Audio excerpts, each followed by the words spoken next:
Dear students of class 9A and 9B, in the previous class I discussed about the influence of the Delhi Sultanates under Alauddin Khilji.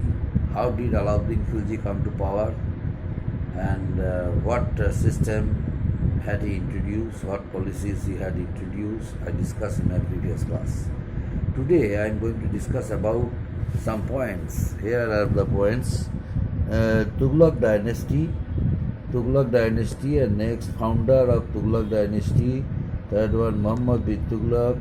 Fourth one wrong policies implemented by Muhammad bin Tughlaq. Number one, first one, Tughlaq dynasty. Tughlaq dynasty, after the disintegration of the Khalji dynasty, after the death of Alauddin Khalji, after the death of Alauddin Khalji, there was none who could keep and control the influence of the Khalji dynasty. After the death of Alauddin Khalji, all the weak successors of Alauddin Khalji failed to achieve success, and as a result of it, one person came to power. He was Ghiyasuddin Tughlaq, the founder ruler of the Tughlaq dynasty, the founder ruler of the Tughlaq dynasty. So who was the founder of the Tughlaq dynasty? Ghiyasuddin Tughlaq.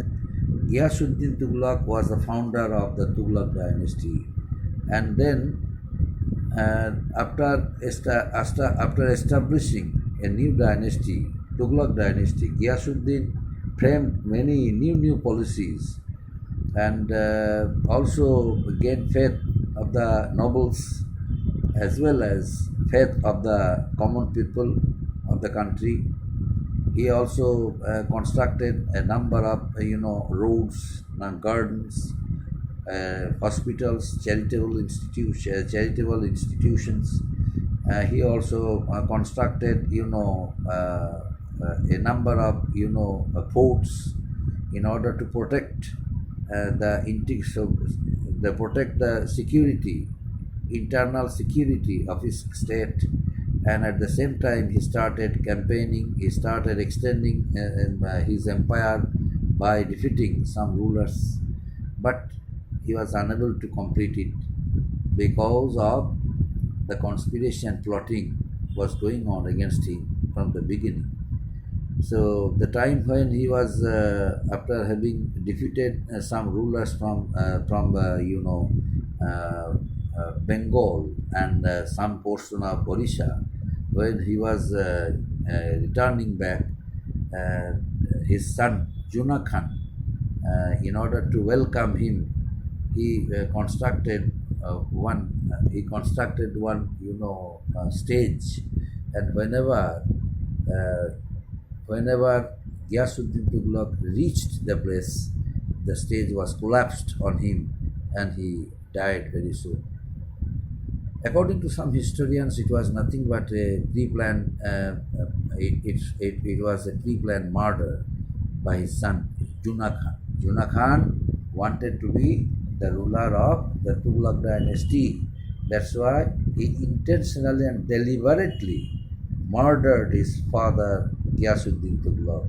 So after the assassination of, but we can't utter the term assassination, because it is written in the history that the time when Juna Khan was going to welcome him, Juna Khan immediately got himself repressed from there, shifted from there, and the entire portion of the stage was collapsed over the body of Ghiyasuddin Tughlaq, and he died. So it's nothing but an accident. Ghiyasuddin Tughlaq died. Then Juna Khan came to power. Juna Khan ascended the throne of the Delhi Sultanate of Tughlaq dynasty and assumed the title Muhammad bin Tughlaq. He assumed the title Muhammad bin Tughlaq. Muhammad bin Tughlaq, was, you know, was a ruler, was one of the most important rulers of the Delhi Sultanate, who was wise, highly qualified, knew many languages, very sincere, alert, but whatever policies he adopted, it went against the interest of the state and people. That's why the time when he became the ruler of the Delhi Sultanate, people's condition, the common people were not happy and were not the peacemaking people were not happy. They all were under distress condition, miserable and deplorable condition. Why? Because of Muhammad bin Tughlaq was one of the most controversial rulers of the medieval history. Why? Because he is known as mixture of opposites by some historians. Why he is known as mixture of opposites? Why he is known as mixture of opposites? Because of his wrong projects he adopted. Whatever projects he adopted, these were of no use, but still he spent a lot of money in order to get his aim fulfilled, and in order to reach his goal he spent a lot of money, but the entire schemes whatever he adopted had become uh, had become an utter failure. Ultimately, in spite of being a strong army, well-trained army, Muhammad bin Tughlaq could not achieve success because of the threatening of the Mongols. The Mongols had been threatening Muhammad bin Tughlaq that they would come very soon and invade India. But Muhammad bin Tughlaq, in spite of being alert of the threatening of the Mongols, he decided to shift his capital from Delhi to Daulatabad. Why? Because Delhi was situated in the center and everyone could invade India, everyone could target Delhi. That's why Muhammad bin Tughlaq decided to shift his capital from Delhi to Daulatabad. Daulatabad was far away from Delhi, and it was not so easy to reach there by the Mongols. So, in order to protect his kingdom from the attack of the Mongols, Muhammad bin Tughlaq shifted his capital from Delhi to Daulatabad. He immediately ordered all the people of Delhi to be shifted along with their usable items and other goods.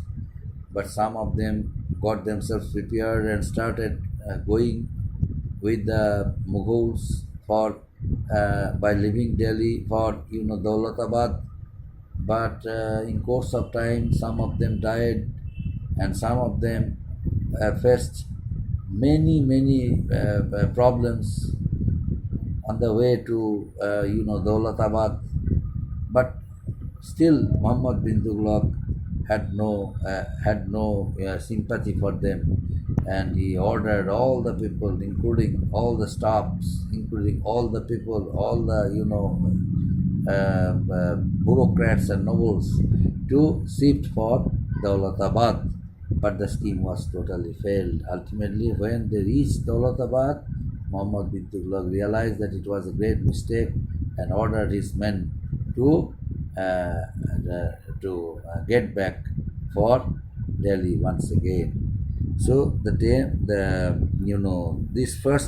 was the first scheme of Muhammad bin Tughlaq failed. And next one, Muhammad bin Tughlaq introduced token currency. What was token currency?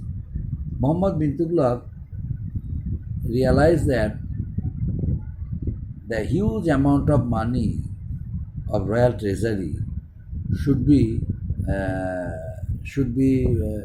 saved. How? Because the number of golds which were there in the treasury were very less in numbers. On the contrary, brass coins.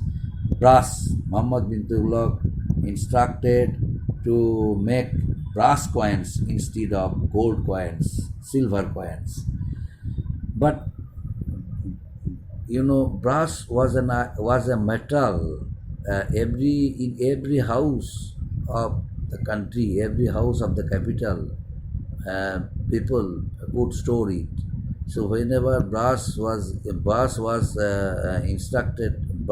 considered as the coins of the Mughals, the common people started making coins made of brass from their houses. As a result of it, there came many fake coins in the market.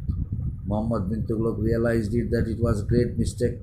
So once again he ordered all the brass coins which were made and allowed to be used by the common people declared illegal, and again he ordered his men to make coins made of either silver or gold. So that second scheme also was of no use and had become an utter failure. And third one, Muhammad bin Tughlaq and his officers and ministers, they all decided to conduct a meeting under the presidency of Muhammad bin Tughlaq. The meeting was conducted. Muhammad bin Tughlaq heard the views and explanation of different officers regarding the schemes failed. There were two schemes failed. So Muhammad bin Tughlaq immediately called a meeting and asked all the responsible officers the reasons why were the schemes failing, and then he heard their views, he heard their explanations, and ultimately he decided to implement more two schemes. And the second scheme is shifting the capital Dawlatabad, already first scheme. Second one, issuing a token currency. And third one, rising the taxes at the Doab, and that scheme which was adopted by Muhammad bin Tughlaq and all other officers were quite confident to have achieved success from the scheme. Doab, imposition of taxes on Doab. Doab was a very fertile place where basically peasants and farmers cultivated crops and produced bulk quantity of crops from there. So the amount of taxes and revenue suddenly Muhammad bin Tughlaq increased. But the time when he increased the amount of money, amount of taxes and revenues for Doab had been facing a severe famine. No one was able to cultivate good quality crops due to crops failure, due to scorching rays of sun, due to severe famine. The peasants and farmers failed to cultivate crops, and as a result of it, they were unable to pay taxes and revenues because they had no money with them and could not pay it as their revenue. But Muhammad bin Tughlaq's men started forcing them, and they were forcefully they were forcefully forcefully paid. All the people of Doab region were forced to pay revenues, and the people and the workers of Muhammad bin Tughlaq, they all were harassing them. Under the harassment and under the humiliation, the many people, they left their places and left their places, and they went to forest and escaped themselves from being captured, from being caught at the hands of the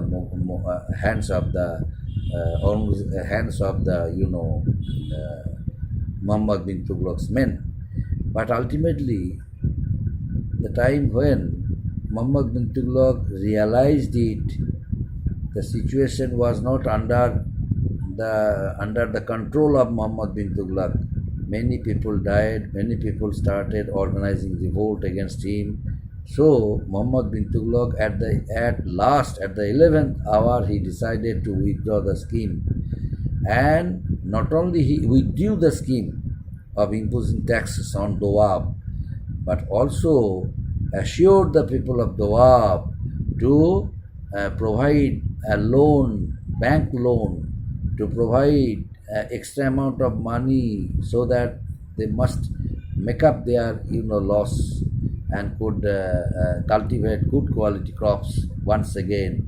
So Muhammad bin Tughlaq by this way failed to achieve success from his third scheme, and the fourth scheme, which he was going to take up, he refused. He rejected the scheme. He rejected the scheme to be implemented. Why?